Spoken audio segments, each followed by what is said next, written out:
시청자 여러분 안녕하십니까? 뉴스데스크 강원입니다. 제22대 국회의원 선거를 4개월 앞두고 예비후보 등록이 본격 시작됐습니다. 예비후보 등록이 이미 시작된 상황에서 춘천의 단독 분구 결정이 계속 늦어지면 강원도 선거구 재조정으로 인한 혼선이 불가피합니다. 허주희 기자입니다. 내년 22대 국회의원 선거 예비후보 등록 첫날. 이른 아침부터 입후보 예정자들의 발길이 이어집니다. 예비후보 등록을 마치자마자 소속 정당과 이름이 적힌 옷을 입고 공식 선거운동을 시작합니다. 하지만 아직 선거구 획정안이 확정되지 않은 상황이라 다들 난감하다는 반응입니다. 선거운동을 하고 있는 후보 입장에서 굉장히 불합리하고 여러 가지 현실적인 어려움을 겪고 있는 건 사실이고요. 특히 국회의원 선거구 획정위원회가 제시한 춘천 단독 분구안은 초미의 관심사입니다. 춘천이 단독 분구가 되면 춘천을 둘러싼 주변 지역 선거구 조정이 불가피하기 때문입니다. 춘천을 어떻게 어느 방향으로 나눌지에 따라 춘천 지역 내 선거운동 지역도 바뀌게 됩니다. 단독 분구가 되든 남북으로 될지 동서가 될지 천하천년과 들어가냐 안 들어가냐. 그리고 춘천이 집처럼 이쪽 강북만 되냐 아니 반이 되냐 이 차이인데 두 가지 다 해야겠죠. 예비 후보들은 일단 현재 선거구대로 선거운동을 하겠다는 입장입니다. 선거가 이제 넉 달밖에 남지 않았기 때문입니다. 선거사무소도 설치하고 지역 행사장을 다니며 명함을 나눠주거나 유권자들에게 전화를 걸어 지지를 부탁할 예정입니다. 선거일은 내년 4월 10일. 각 정당 공천이나 경선을 통한 최종 후보 등록은 내년 3월 21일부터입니다. 이번 국회의원 선거는 국정 안정론과 정부 심판론의 대결 속에 신당 창당까지 변수로 등장하면서 치열한 선거전을 예고하고 있습니다. MBC 뉴스 허수입니다. 춘천 문화방송을 비롯한 강원권 MBC 3사와 KBS, 지원방송 등 강원도 내 방송사가 내년 4월 22대 국회의원 선거를 앞두고 공동 여론조사를 실시합니다. 강원도 내 8개 선거구에 대한 주요 후보군의 지지도와 정당별 후보군 적합도와 함께 대통령과 강원도지사, 교육감의 국정과 도정, 교육행정에 대한 평가를 조사합니다. 이번 조사는 선거구별로 500명씩 100% 무선 전화 면접으로 진행하고 결과는 오는 18일부터 22일까지 순차적으로 보도합니다. 비만 내리면 사라지는 차선 때문에 가슴 졸였던 기억, 운전자라면 갖고 계실 것 같은데요. 제대로 보수되지 않고 방치된 차선이 비 내리는 밤 교통안전을 위협하고 있습니다. 이승현 기자가 현장 취재했습니다. 춘천의 한 교차로입니다. 비가 내리고 날이 어두워지자 흰색 차선이 자취를 감췄습니다. 차가 가까이 접근하자 간신히 차선을 확인할 수 있습니다. 춘천의 또 다른 도로입니다. 이번에는 노란색 중앙선이 보이지 않습니다. 비만 오면 사라지는 도로 위 차선 때문에 운전자들은 불편을 호소하고 있습니다. 신선이 잘 안 나타나기 때문에 저는 약간 이제 눈이 이렇게 밝진 않거든요. 차선이 보이지 않으면 차선 이탈과 중앙선 침범 등 교통사고 위험이 커집니다. 베테랑 택시기사도 사라진 차선으로 사고 위험을 느끼기는 매한가지입니다. 위험할 수밖에 없어요. 그 방법 대책은 개인이 각자 알아서 요령껏 운전할 수밖에 없습니다. 다음 날 날이 개고 차선이 사라졌던 장소를 다시 찾았습니다. 전날 밤 차선이 보이지 않았던 곳인데요. 이렇게 차선을 따라 칠한 흰색 선이 다 벗겨져 있습니다. 차선을 그리는 도료에는 작은 유리 조각이 섞여 있습니다. 빛을 반사해 저녁 시간에도 운전자의 눈에 차선이 잘 보이도록 하기 위해서입니다. 그런데 그게 닳아 없어지면서 비 오는 날 밤만 되면 차선이 사라지는 겁니다. 춘천시는 수시 점검을 통해 필요한 곳에서 차선을 유지 보수하고 있다면서도 빗속에서도 잘 보이는 특수한 도료는 값이 비싸 못 쓰고 있다고 밝혔습니다. 도로의 노면 표시가 눈에 잘 보이지 않는 노면 반사 현상이 나타나 정상 주행에 많은 지장을 줍니다. 따라서 도로 관리 주체는 철저한 관리 감독이 비 내리는 날 교통사고는 맑은 날보다 치사율이 1.4배나 높습니다. 생명선 역할을 하는 차선이 제 기능을 하지 못하는 도로에서 운전자들의 위험한 운전은 계속되고 있습니다. MBC 뉴스 이승현입니다. 출범 6개월을 맞은 강원특별자치도가 이른바 제3차 강원특별법 개정안을 마련해 도민설명회를 열었습니다. 다양한 분야에서 75가지 과제가 포함됐는데 강원자치도는 이 내용을 내년 새 국회에서 제1호 법안으로 발의한다는 계획입니다. 김인성 기자가 보도합니다. 두 차례의 특별법 개정안을 토대로 지난 6월 탄생한 강원특별자치도. 하지만 자치 조직권과 지역별 쟁점 사항이 대거 누락되면서 제3차 개정안 필요성이 제기됐고 강원자치도는 출범 직후부터 개정안 준비에 착수했습니다. 이번 3차 개정안에서 가장 공들인 건 강원특별자치도의 미래산업 비전입니다. 수소 특화단지 산업, 석탄 경석 자원화, 강원랜드의 관광특구 지정, 내국인 면세점 설치, 강원권 항만공사 설립 등이 골고루 포함됐습니다. 이와 함께 대전의 카이스트 같은 강원과학기술원 설립과 국제학교 설립 등 굵직한 12가지 교육 의제도 담겼습니다.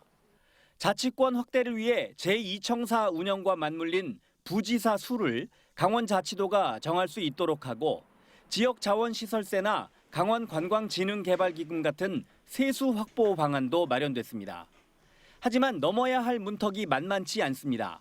기업 유치를 위해 국세인 상속세를 감면한다는 내용은 조세 형평성 논란에 휩싸일 수 있고 강원개발공사의 자산을 재평가해달라는 내용은 행정안전부가 형평성과 부채관리제 등을 내세워 반대해야 할 가능성이 높습니다. 또 도지사에게 막강한 권한이 주어지는 만큼 이에 대한 견제장치 마련이 뒤따라야 한다는 과제도 남습니다. 도민들이 우려하실지도 모르는 도지사 권한의 비대에 대해서는 의회 자율성의 강화를 통해서 충분히 여러 가지 협조와 견제가 가능할 거라고 보고 있습니다. 강원자치도는 도민설명회 이후 의견을 취합해 정부에 제출한 뒤 내년에 새로 구성될 국회에서 제1호 법안으로 발의한다는 계획입니다. 22대 국회 개원에 맞춰서 저희가 강원자치도에 1호 법안으로 개원하자마자 이제 발의를 하려는 그런 계획을 갖고 있습니다. 강원자치도는 동해안권에 이어 춘천에서 내륙권 자치단체를 상대로 도민 설명회를 열어 의견 취합에 나섭니다. MBC 뉴스 김인성입니다. 강원 북부 산지에서 시작된 눈이 중남부 산지로 확대되며 산간 지역은 말 그대로 설국으로 변했습니다. 산 정상에는 최고 70cm 넘는 눈이 쌓이며 관광객들은 모처럼 보는 설경의 장관에 계속 감탄했는데요. 차량들이 다니는 산간도로에도 40cm 안팎의 눈이 내리며 하루 종일 제설 작업이 이어졌습니다. 배연한 기자가 전해드립니다. 해발 1,500m가 넘는 가리왕산이 하얀 옷으로 갈아입었습니다. 케이블카는 눈 덮인 설산의 장관을 병풍 삼아 오르내립니다. 나뭇가지마다 눈이 내려앉아 순백의 꽃송이가 맺혔고 웅장한 설경이 끝도 없이 펼쳐집니다. 강하게 내리던 비가 눈으로 바뀌면서 이처럼 논밭과 야산이 온통 하얗게 변해버렸습니다. 눈으로 뒤덮인 산에는 관광객들의 발길이 이어졌습니다. 눈이 이렇게 쌓이는 걸 구경하기가 좀 어렵다 보니까 눈싸움도 할 수 있고 애기가 좋아하니까 너무 좋은 것 같아요. 강원 북부 산지부터 시작된 눈은 어젯밤부터 중남부 산지로 확대됐고 많은 곳은 70cm 이상 눈이 쌓였습니다. 미시령 옛길과 국립공원 탐방로는 통행과 출입이 통제됐고 하루 종일 제설 작업이 이어졌습니다. 한 30cm 쌓였댔어요. 말 도는 우리들이 치고 이러니까 여기 치는 사람들이 지정돼 있습니다. 강원 영동 지역에는 5에서 10mm의 비가 더 내리고 산지에는 최대 3cm의 눈이 더 올 것으로 보입니다.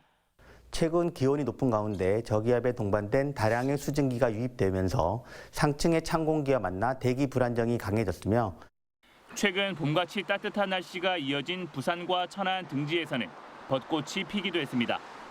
기상청은 금요일에 낮 기온이 최대 20도까지 올랐다가 주말부터 찬 대륙 고기압의 영향으로 기온이 큰 폭으로 떨어지겠다고 예보했습니다.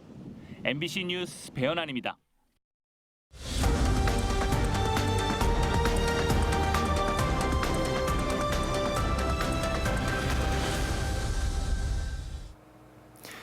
서울 은평을에 출마하겠다고 나선 더불어민주당 강원도당 위원장에게 민주당 지도부가 주의 조치를 내렸습니다.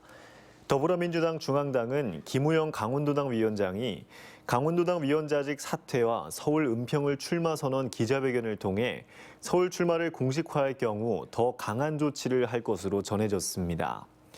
김 위원장이 강원도를 떠나 서울 출마를 준비하자 국민의힘을 비롯해 민주당 내부에서도 강원도를 책임지고 있는 도당 위원장이 강원도를 떠나 서울로 출마하는 것에 대해 비판 여론이 거세게 일고 있습니다. 허필홍 전 홍천 군수가 내년 총선에서 홍천 횡성 영월 평창 지역구에 더불어민주당 후보로 출마하겠다며 출사표를 던졌습니다. 오늘 홍천군청에서 열린 기자회견에서 홍 전 군수는 횡성, 영월, 평창, 정선 등 4곳이 이미 소멸 고위험 지역에 포함돼 있다며 인구 소멸 위기 극복을 첫 번째 공약으로 내세웠습니다.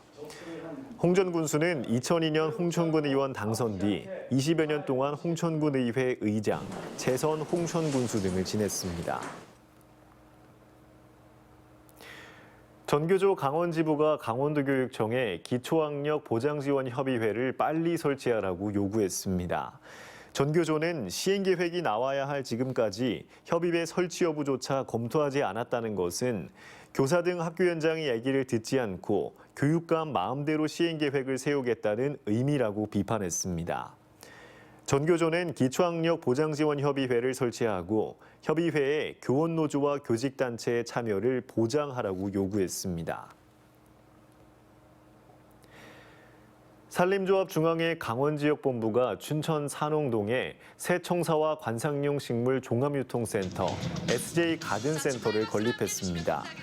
SJ가든센터는 기존 나무시장을 현대화한 시설로 예산 71억 원을 투입해 4만 7천 제곱미터의 면적의 4층 규모로 들어섰습니다. 산림조합 중앙회 강원지역본부는 탄소 중립을 위한 녹색 제품 판매와 함께 춘천에 조성될 정원 소재 실용화 센터와 호수지방 정원을 연계한 정원 상품 공급에 주력하겠다고 밝혔습니다.